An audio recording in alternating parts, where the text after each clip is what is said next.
Advertising is selling things, and these things are often causing pollution. Plastic pollution, air pollution. So how can advertising fix this? With another ad, of course. Introducing the Adsorbent.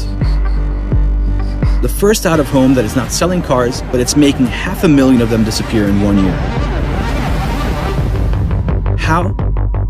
Thanks to the Breath, a made-in-Italy 3-layered fabric with a core that captures and transforms the polluting molecules. In partnership with Urban Vision, we replaced the usual wrapping of out-of-home with the Breath in 3 of the most polluted cities of Europe: Milan, Rome,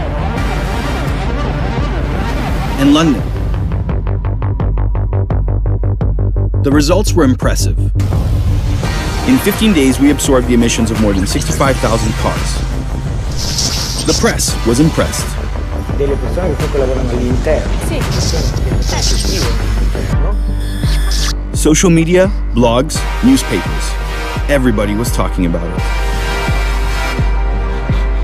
And most importantly, Urban Vision committed to replace all its wrapping with the Breath by 2018.